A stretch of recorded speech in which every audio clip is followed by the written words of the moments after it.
Professor Sobrinho Simões, voltando um bocadinho atrás àquela questão dos médicos terem tempo para a investigação, para o ensino,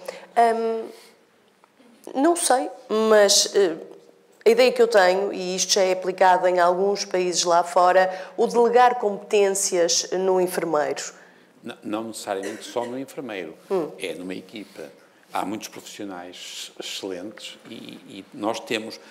Porque é assim, o António Sousa Pereira tem razão que é se calhar utópico para já, mas nós temos que diminuir a pressão nos hospitais que têm ensino universitário.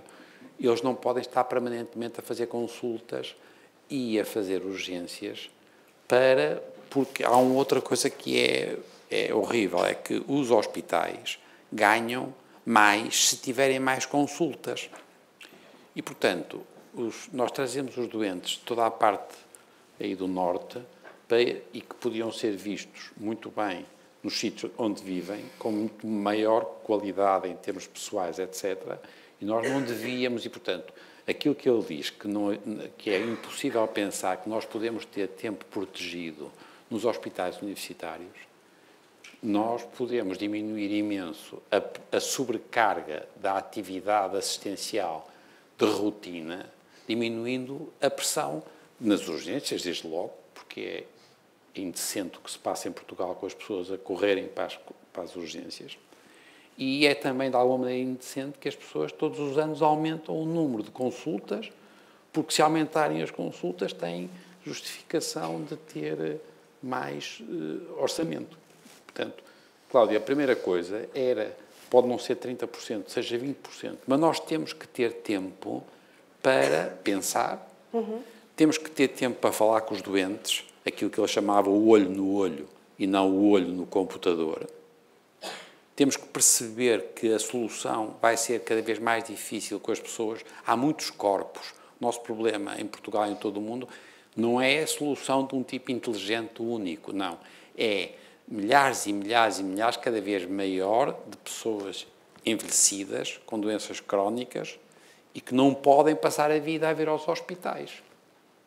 Temos que diminuir o número dos hospitais, temos que ter hospitais melhores e para coisas especificadamente para isso, e temos que aumentar a capacidade de uma rede.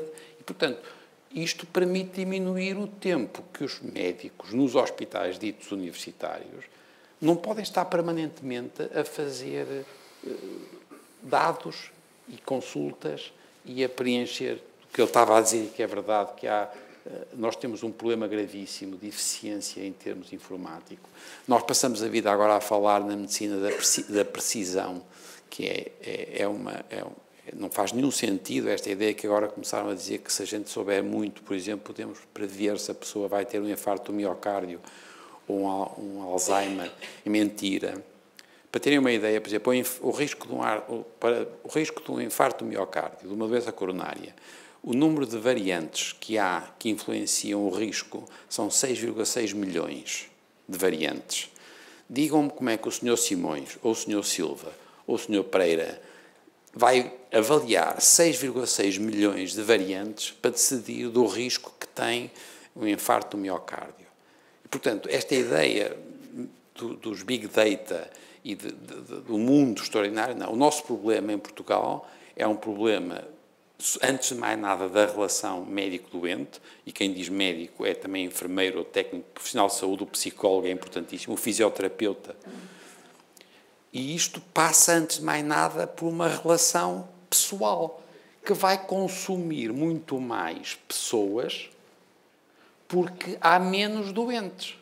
Porque os outros doentes não vão estar todos os dias a vir na caminhonete das 4 da manhã, não sei de onde, para estar às 8 da manhã no Hospital São João à espera de uma consulta que podia ter tido no seu sítio, percebem? Quer dizer, portanto, é um problema de organização. E esta coisa foi uma coisa piedosa que ele disse, que a divisão, que o número de vagas em urologia era europeu decidido. Você só por graça é que você me está a dizer que pelo amor de Deus, porque você não começa, pelo amor de Deus, quer dizer, onde é que você tem, em que sítios, em que hospitais é que tem, pelo amor de Deus, não. Repare, é tal coisa. Você pode ter, todos nós temos a ideia. Eu já lhe disse, nós tínhamos 15 vagas, precisamos de patologista imenso, só conseguimos colocar 5 fora dos sítios, 10 ficaram vagas e, entretanto, as pessoas foram para laboratórios privados. Isto é que não faz sentido nenhum.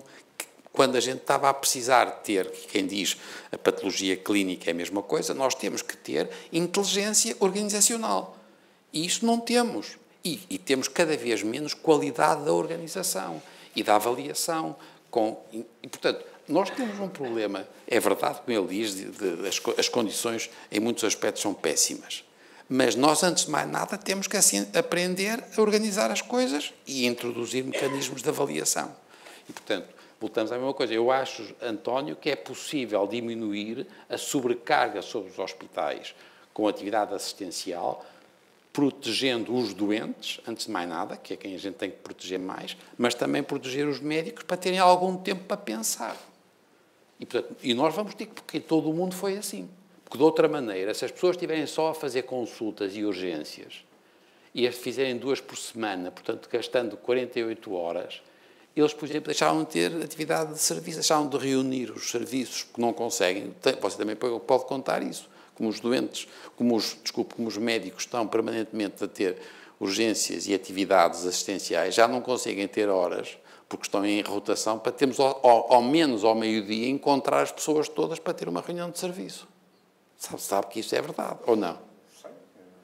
Pronto, mas, portanto, percebem, portanto, quer dizer, nós temos problemas muito graves de organização e não temos, no fundo, nós temos tido alguma dificuldade em perceber que o Ministério da Saúde tem que introduzir mais inteligência.